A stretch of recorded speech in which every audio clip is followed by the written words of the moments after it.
अगर आप भी चाहते हैं बिट्टू मलंगिया इंटरटेनमेंट का ऑडियो वीडियो सबसे पहले आप तक पहुंचे, तो लाल बटन को दबाकर चैनल को सब्सक्राइब करें और बेल आइकन दबाना ना भूलें।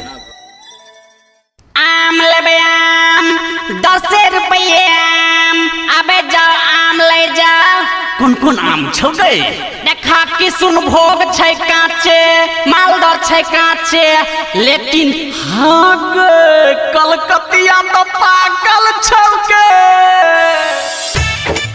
कलकतिया आम, कलकतिया आम। अखन अपने सब सुन रहल छी बिट्टू मलंगिया एंटरटेनमेंट के। presented by DD Production House, Sakri। DJ Gudduraj Madhubani. ये छोरी हमरा, ये छोरी हमरा बता दे ना एकर दाम।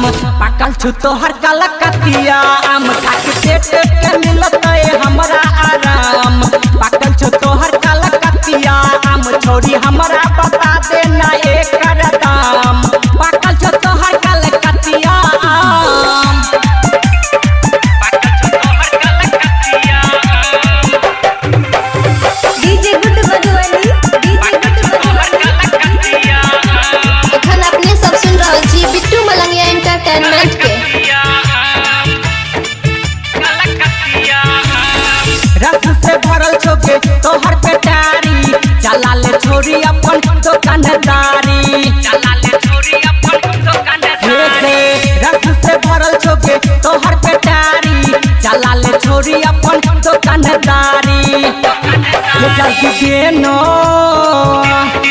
ये जल्दी देना हमरा ये औरो काम। पाकल छु तोहर कलकतिया आम, खाके पेट के मिलतै हमरा आराम।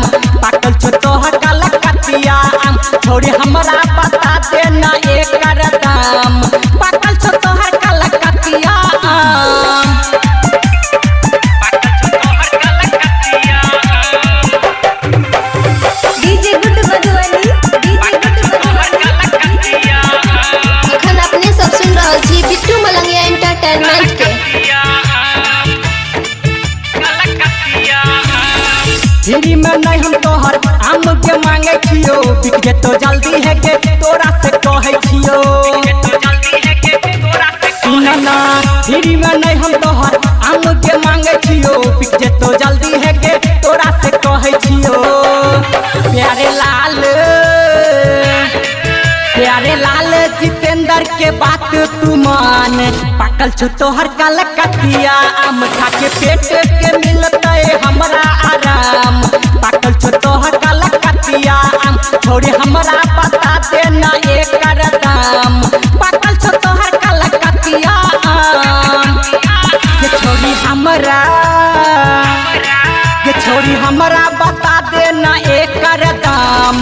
पाकल छु तोहर कलकतिया आम, खाके पेट के मिलतै हमरा आराम। पाकल छु तोहर कलकतिया आम, छोरी हमरा